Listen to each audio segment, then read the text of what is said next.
Hey everyone, Teo here. In today's video, I want to tell you everything I know about creating graphic design on an iPad versus on a computer. So this video is for graphic designers as well as for beginners and for non-designers who want to create the occasional graphics for whatever purpose. So if you already have an iPad, you can just go download graphic design apps and test them. But if you don't have an iPad or if you are starting out with your graphic design career, this video is for you. And this video is going to be quite long because I have a lot to talk about. If you want to save time, you can check out the text review that I have already written on my blog. The link is in the video description below. Alright, let me give you a little background as to who I am and what I do. I'm an artist and graphic designer who has worked in the print industry since 2006, more specifically the newspaper industry. So I have created infographics, pie charts, bar graphs, advertisements, branding, anything that you see on a newspaper or on a magazine that is not text, those are actually created by digital artists and designers like me. And for my personal work, I create name cards, invoices, YouTube thumbnails, and any visuals that I may need for my blog. And this includes illustrations, hand-drawn illustrations as well. So the bottom line is this: should you get an iPad versus a computer for graphic design work? If you have to create hand-drawn art, I would say the iPad is a good choice because it has Apple Pencil support and you can create illustrations, hand-drawn illustrations very easily with an iPad. But if your work has to do with graphic design, I would say go with a computer because you are going to get more flexibility. You can work with a larger display, which is going to be more productive. You can work with multiple displays. You have access to keyboard shortcuts and you have access to a lot of graphic design apps, full-featured graphic design apps compared to the apps that you find on an iPad with a subset of features. So that's the bottom line. If you have to create hand-drawn art, iPad can be something that you can consider, but for graphic design work, I would still recommend you get a desktop or a laptop. When I talk about graphic design, I'm referring to graphics not drawn by hand and graphics that may include text. So these are the different categories and types of graphic design I can think of. There are print projects such as posters, flyers, name cards, brochures, magazines. There is web design, where you create web banners, advertisements, layouts, YouTube thumbnails. There is UI design. You can create icons, UI elements, do mock-up of web pages. There are charts and graphics, branding, logo design, packaging design. You can also create book covers. And then lastly, there is illustrations, such as the illustrations that you create to go in books, to go in magazines or newspapers. You can also use graphic design apps to create calligraphy and even comics. But for comics, it's mostly used for layout purposes. A distinction has to be made between illustration and graphic design because these are two very different disciplines. The skills, the techniques, the knowledge that you use to create illustration can be very different from creating graphic design. For example, if you take a look at this illustration, which is of my baby girl, this was created with Adobe Illustrator using the pen tool. So I drew the lines and I fill in the colors into the shapes and it looks like this. So this is a style which is very simple and it's associated with vector design software such as Adobe Illustrator and Affinity Designer. I could have created this illustration with hand-drawn art. This was drawn with the Apple Pencil or some other stylus, I can't remember. But this is hand-drawn art. The style is very different from this graphic design illustration. So the type of graphics that you create will determine the app that you use. If you want something that is more simple, you want a very stylized look, Adobe Illustrator or Affinity Designer would be great for creating those visual styles. The earlier illustration of my baby girl can be considered a graphic design illustration, and this is also a graphic design illustration. This is a graphics that shows how a goal was scored by this soccer player. So choosing the right software to create the visuals, the graphics that you want is very important, because if you choose the wrong software, it may take you more time and more effort to create the graphics. For example, this soccer graphics was created with Adobe Illustrator as well. And one of the main advantages of using this software is you can make changes very easily. So if I need to move this soccer player to a different position on the field, I can do so very easily just by selecting the soccer player and the shadow beneath him and move him around. I can change the location of the ball, I can change how the player runs on the field, I can make the color of the field red instead of green. I can make a lot of changes very quickly and very easily. Now this graphics could have been created with Procreate or even Photoshop, but when it comes to making changes, it's going to be more tedious. And with Adobe Illustrator, which is a vector software, the visuals are very clean. So the lines are very clean. You can zoom in all the way and you can see it will still retain its sharpness and detail. Adobe Illustrator is actually a desktop software ported over to the iPad, and there are some significant differences. The most important thing you need to know is the tablet version of the app only offers a subset of functionality compared to the desktop version, which has all the features and all the functionality. And what I'm saying here applies to other graphic design apps as well. The tablet version usually just offers a subset of features. For example, with Adobe Illustrator, you can take a look at this toolbar here on the side. This toolbar here from the desktop software actually has more tools compared to the toolbar on the iPad. And also here you can see the palettes which are open and on display. They are visible all the time. So this allows me to, for example, select colors, change colors, swap layers, or do layer adjustments, or change styles very quickly, very easily. But on the iPad, if I want to see the layers palette, I can choose to open this layers palette. Let me just open that and I can see the layers palette. But I don't want the layers palette to take up this whole column. I just want it to take up a smaller area here so that I can open other palettes. But I cannot do that with the tablet version. If I, let's say, want to align some of the objects, I can tap here and this pop-up box will appear. With the desktop software, I can tap on this icon here and this pop-up will appear as well. But if I need to use the shortcut here very often, I can actually choose to tear this palette out and place it on the desktop so that it's visible at all times. And I can tear out different palettes and put them on the display. So this allows me to use all these shortcuts very easily, very quickly. And I create infographics with a lot of text and I need a lot of text adjustments, so I can do, let's see, where's the text? Yeah, I can call up the character and the paragraph palette and place them on the display as well.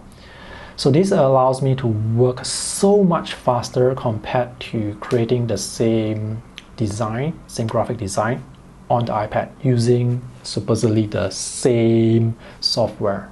So all these palettes are now blocking my graphics, but I can actually just move them around, move them to the side, put them under this column. I cannot do that with the tablet version of this app.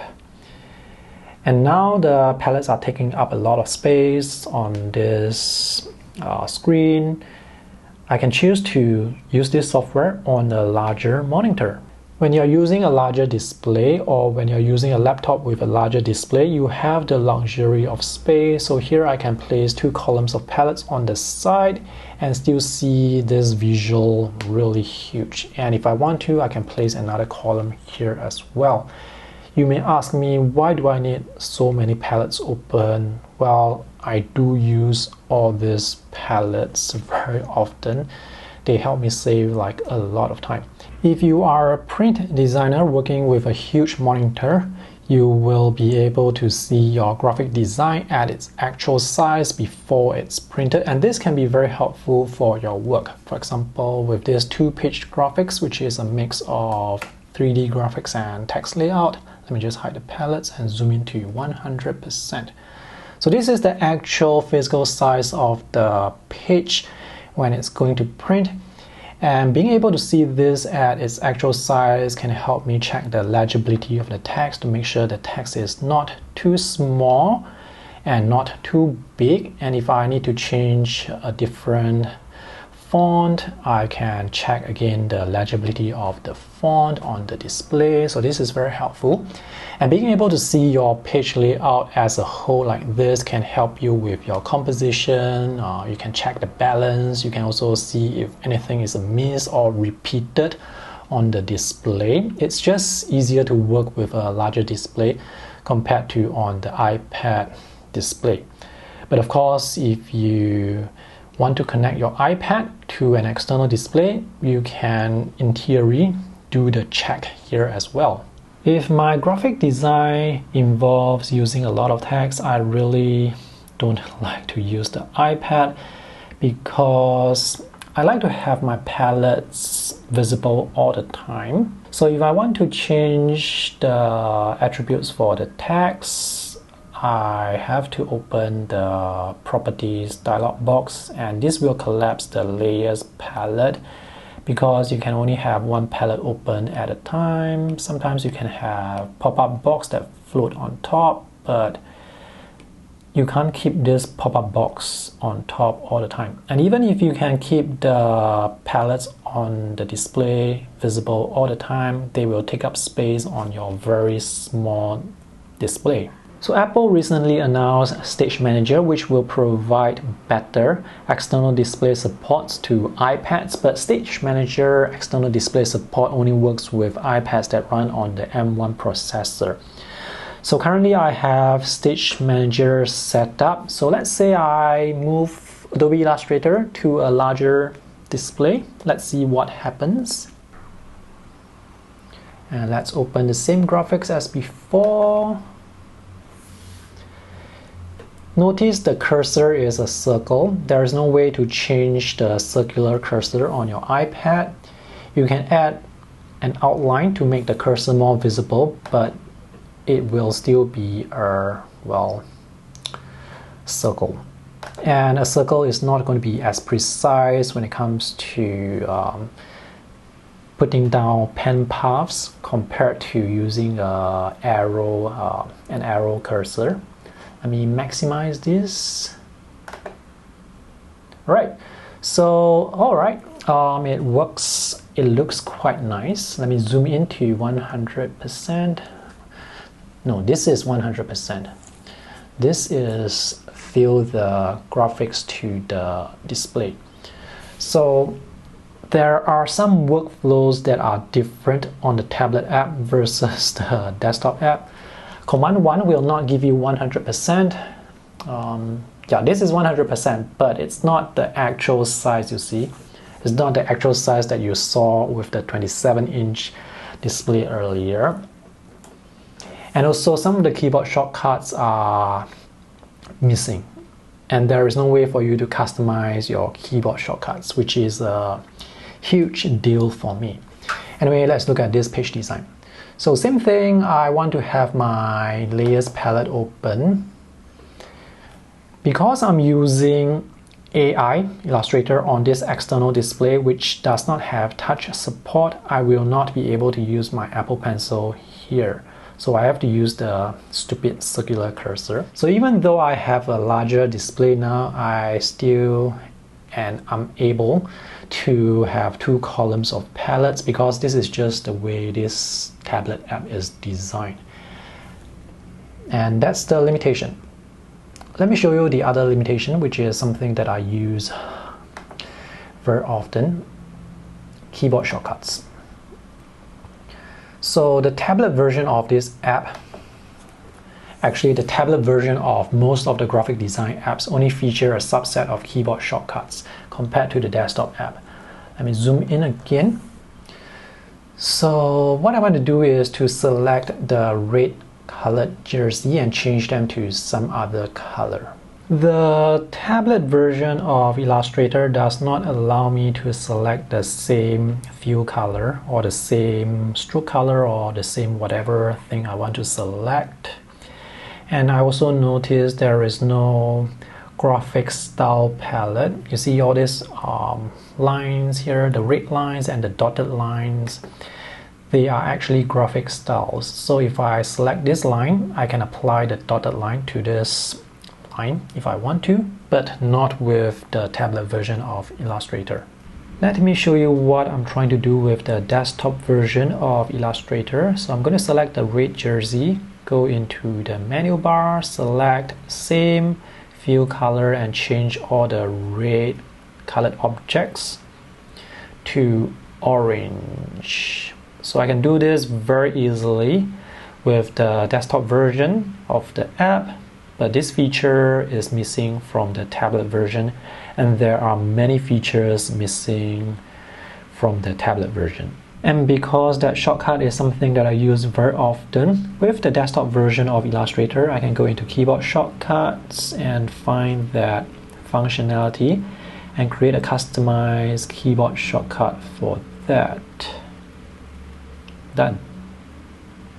I am not able to create this shortcut with the tablet version. There are so many missing features from the tablet versions of graphic design apps that it's just more productive, way more productive for you to use those apps on your computer. Maybe those tablet apps will update to have more features, but I highly doubt that they will be able to match the functionality, the full functionality that you can get with desktop software. There is no lack of good graphic design apps on the iPad. The big four are Adobe Photoshop, Illustrator, Affinity Photo, Affinity Designer, and Amadin and Vectornator are good for creating vector style graphics just like Illustrator. Photoshop and Illustrator are subscription-based apps, so you have to pay monthly, but these four are one-time purchases and they are just better value for your money. There are a lot of wonderful drawing apps, illustration apps such as Procreate, Clip Studio, Fresco, Concepts, Midiband Paint, Paintstorm, Sketchbook, Art Studio Pro, Infinite Painter. So these apps are great for drawing, for creating hand-drawn art. But when it comes to graphic design work, when you need to work with text or layout, or create branding or logos, these 6 apps are good. The next thing I want to talk about is color support.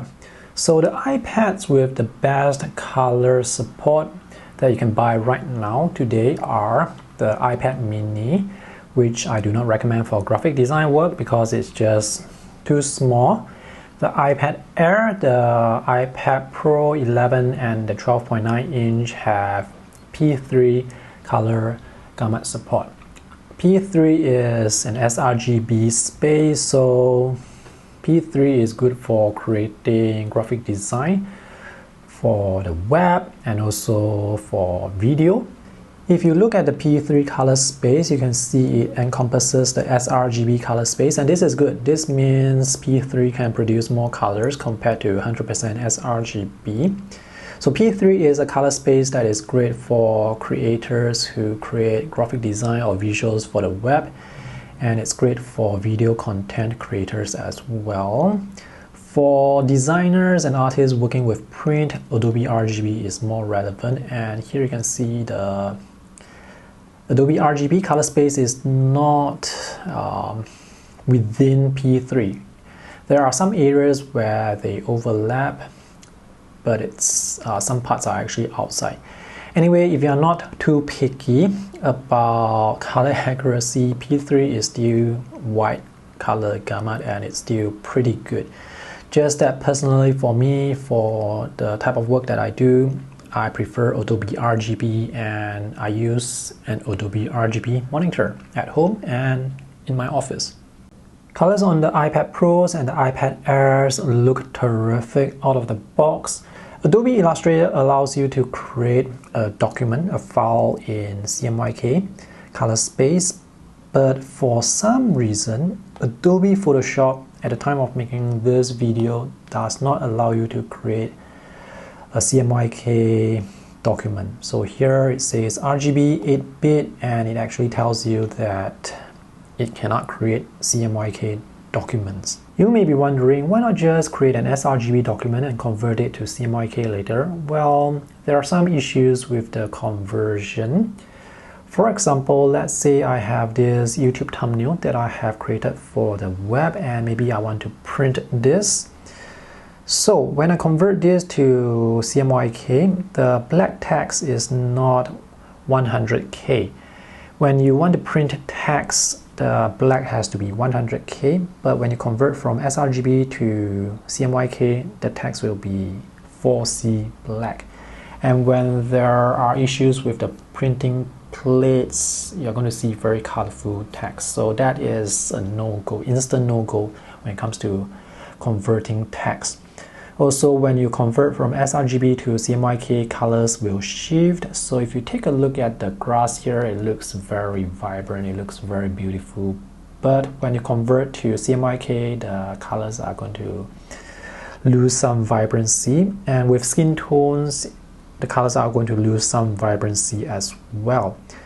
So it's best to work with CMYK so that you can see the colors as they are when you're working, rather than work on your visuals and at the final stage convert it to CMYK only to discover that the colors have shifted so much that they don't look good anymore.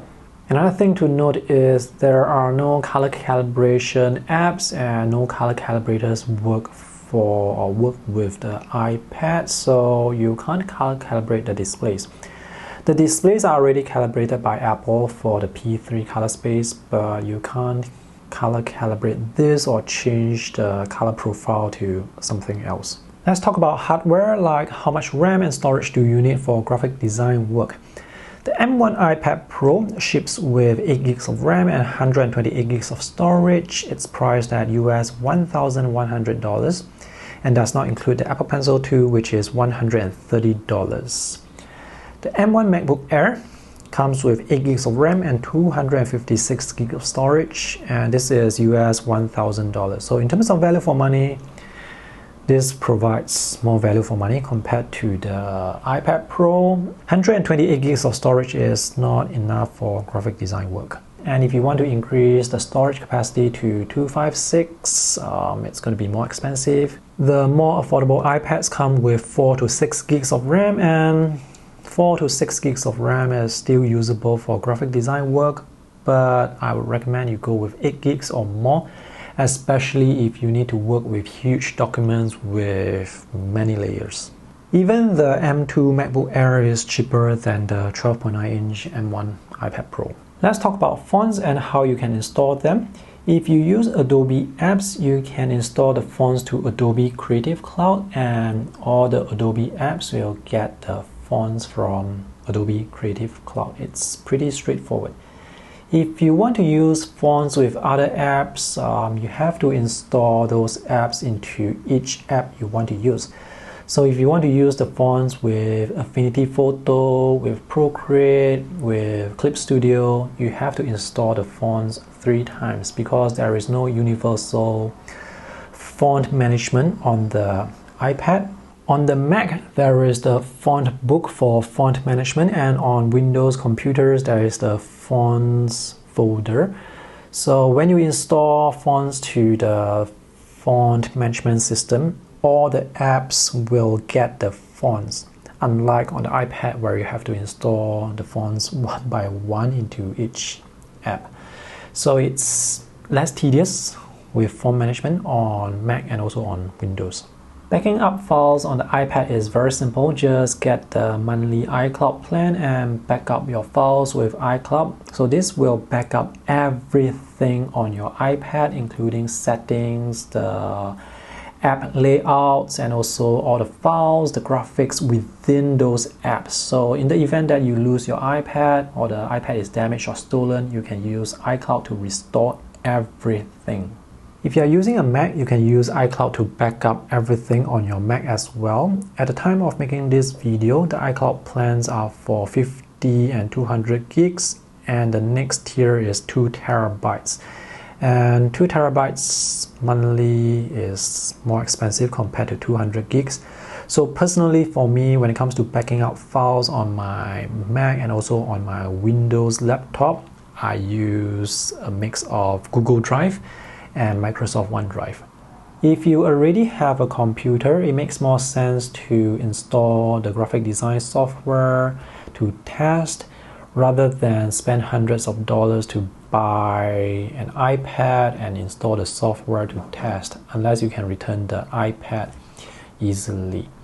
And also some of the graphic design apps are not optimized for external display use yet. For example, with Affinity Photo, this is their external display support, which is actually a portrait layout of the app on the iPad.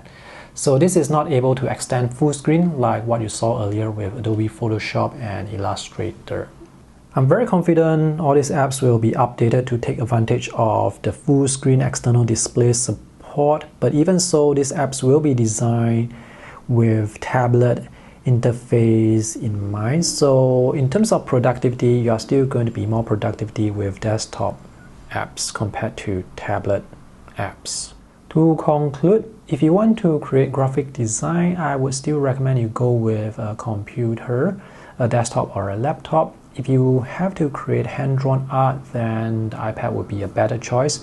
But even if you want to create hand-drawn art with a computer, you can always get a drawing tablet or a pen display and connect those to a computer. Drawing tablets and pen displays are still more affordable compared to an iPad. The iPad can certainly be used for graphic design work, but if this is my main device for graphic design work, I find it to be quite limiting. The iPad really excels with drawing and illustration because of Apple Pencil support, so you can use this to create illustrations, hand-drawn art, calligraphy, maybe logos, sketches, quick designs very easily and quickly with the Apple Pencil. But for page layout, typography, desktop apps are just more productive, at least to me.